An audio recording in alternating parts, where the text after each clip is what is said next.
So we're going to have now a discussion about the next big revenue bucket stream, and John Stribling from SpotSir. So he's the chief digital officer at SpotSir, and yeah, prior to joining SpotSir, you work at Sensis, I think. Yes. So John is going to drive you through yeah, the next big revenue bucket.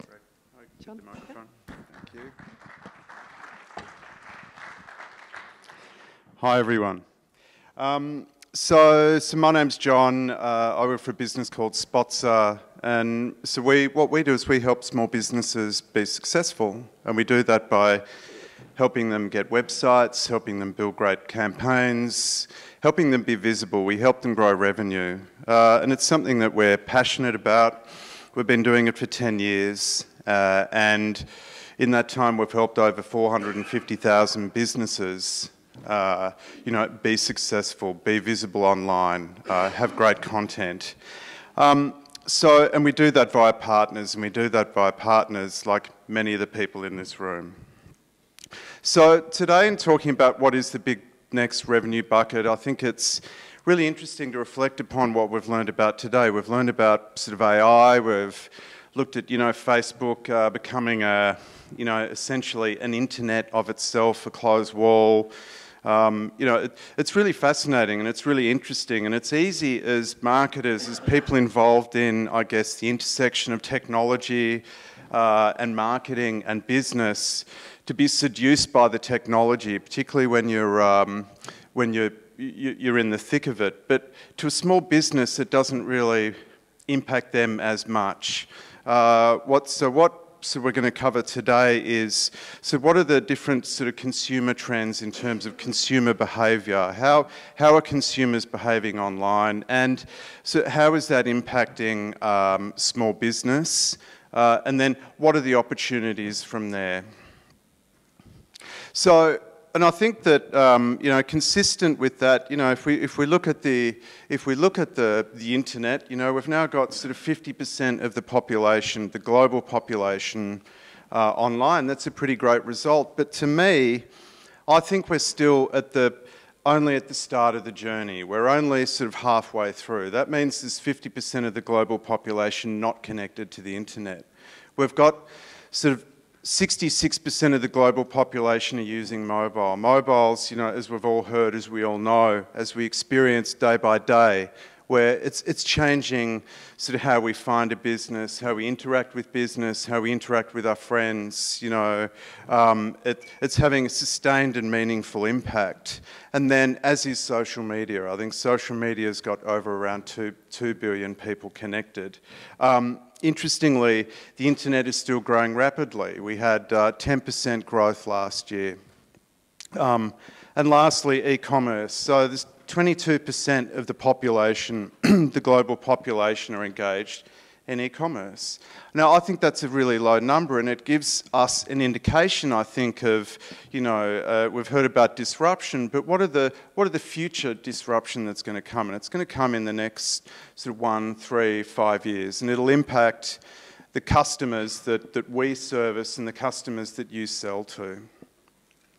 So we all know that mobile is having a sustained impact. So in 2013, Google did in the States about 18 billion sort of mobile queries over that year. It's now doing that almost a month, and this is the US only.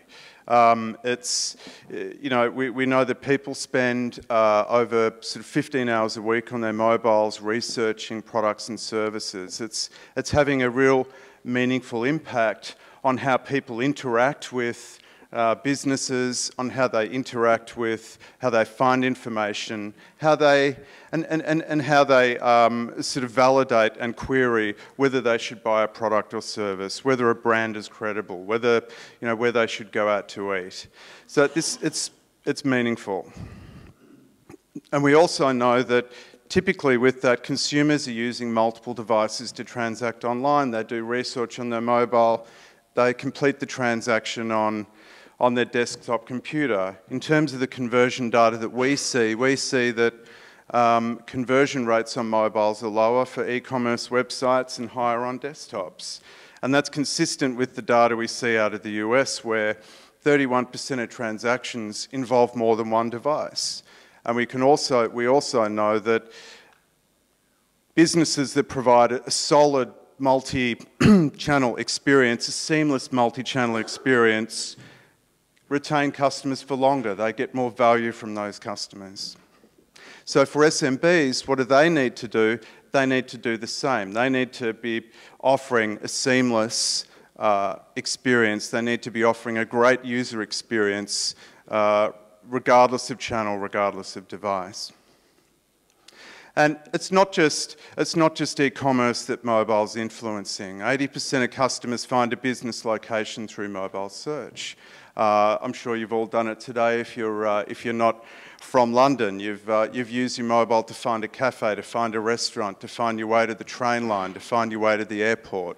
It means that businesses need to be present where folks are searching for them. It means they need to have a presence in Google My Business. It means they need to have a presence in Facebook and social media. It means their website needs to have a credible mobile presence.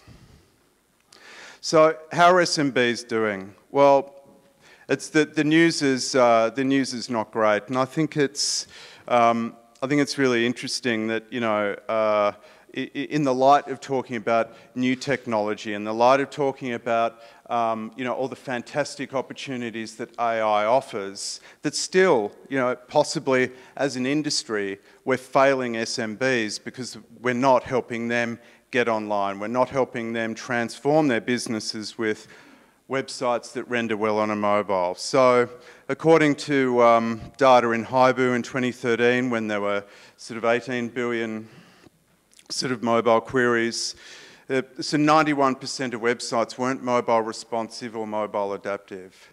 Fast forward 4 years, that's 70%. So only 30% of websites SMB websites work effectively on a mobile.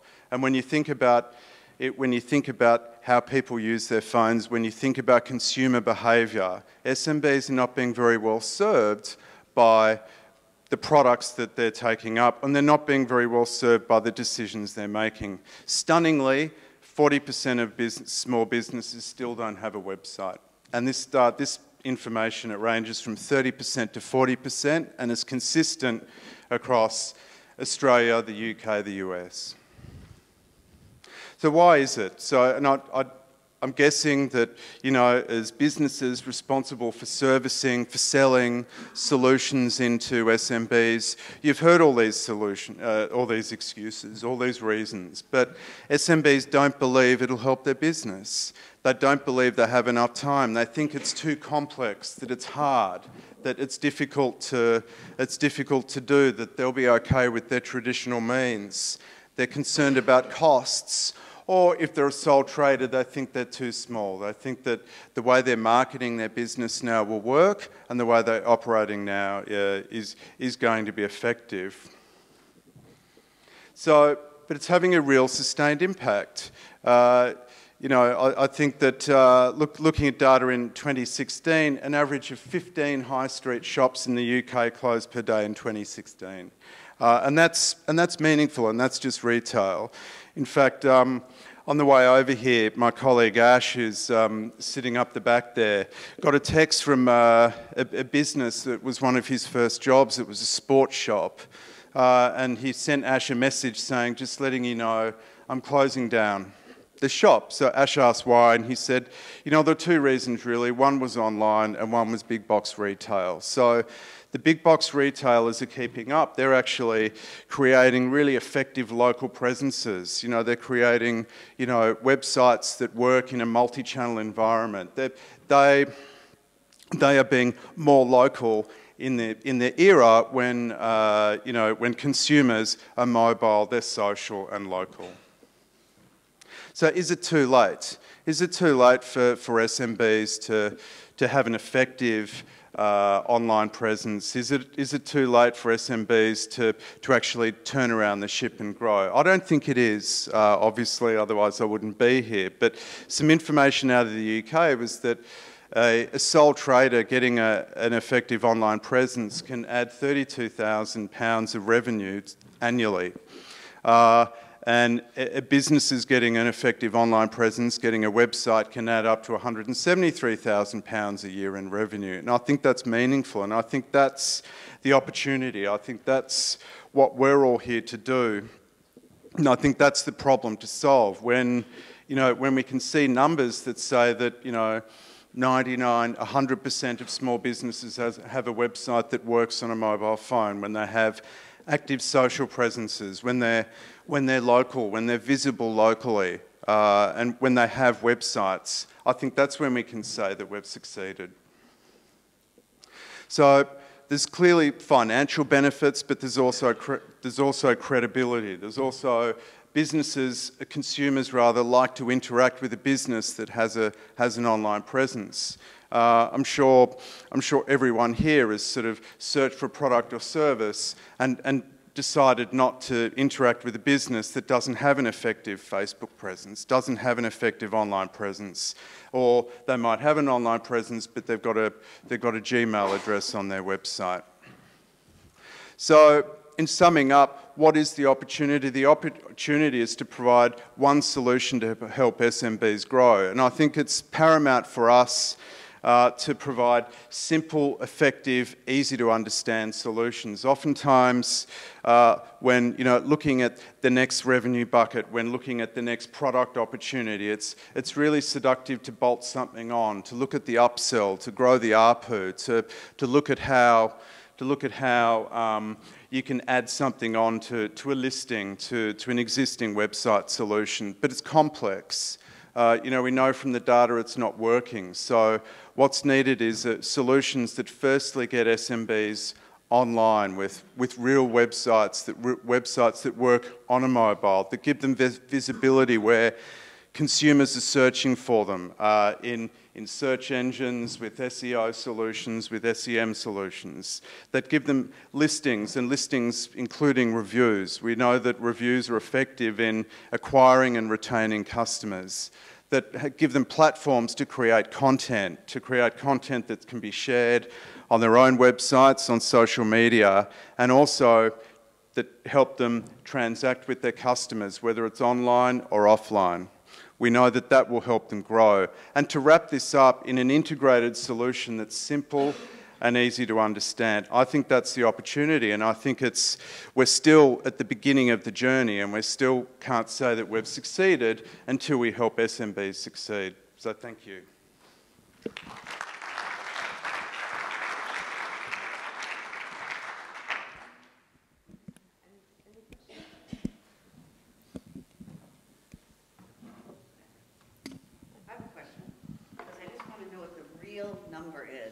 On how many businesses don't have websites.